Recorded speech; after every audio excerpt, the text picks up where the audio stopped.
আসন্ন ত্রয়োদশ জাতীয় সংসদ নির্বাচনে চট্টগ্রামে মোট ভোটের প্রায় ৪৭% নারী।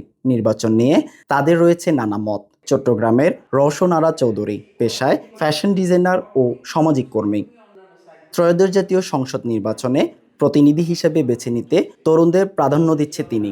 নারী বান্ধব, দুর্নীতি দূরীকরণ, সামাজিক নিরাপত্তা সহ মেয়েদের স্বাস্থ্য খাতে উন্নয়ন করার মতো নেতা চান তিনি। তরুণ রাষ্ট্রপ্রধান আমাদের খুবই দরকার, যারা নারী বান্ধব হবে এবং একজন মা তার পুত্র কন্যা দুজনের জন্যই সামাজিক নিরাপত্তা চাইবে তার কাছে, এবং সে সেটা দিতে বাধ্য হবে। শিক্ষা ব্যবস্থা, গবেষণা আর স্বাস্থ্য খাত আছে।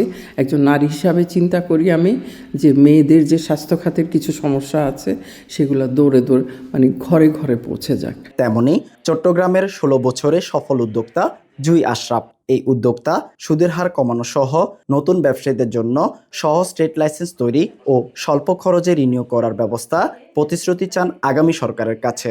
আমি চাইবো যে আমাদের সরকারের কাছে আবেদন যে প্রত্যেক ব্যাংকে যেন সুদের হারটা কমাইয়ে, যেমন ট্রেড লাইসেন্স এটা যেন একেবারে হ্যাজেলে না পড়ি, ওটা করতে যেন আমাদের একেবারে সহজ করে দেয়। আসছে নির্বাচনে লেখার স্বাধীনতা প্রতিশ্রুতি দেবেন এমন প্রার্থীকে বেছে নেওয়ার কথা বলেন চট্টগ্রাম সিনিয়র নারী সংবাদকর্মী ডেজি মদুদ। মুক্ত স্বাধীনতা দিতে হবে, যাতে যে কোনো অনিয়ম, যে কোনো অন্যায় আমরা তুলে ধরতে পারি। এই স্বাধীনতাটা যিনি দিবেন আমি ওনাকে সাপোর্ট করব। সব মিলিয়ে আসন্ন ত্রয়োদশ জাতীয় সংসদ নির্বাচনে প্রার্থীদের কাছে নারীদের প্রত্যাশা, নারী অগ্রযাত্রার ভূমিকা রাখা। বন্দরনগরীর ভোটের প্রায় অর্ধেক নারী হওয়ায় তাদের এই চাওয়াকে গুরুত্বের সাথে নিচ্ছেন প্রার্থীরা। হামিদুর রহমান তুষার, বৈশাখী সংবাদ, চট্টগ্রাম।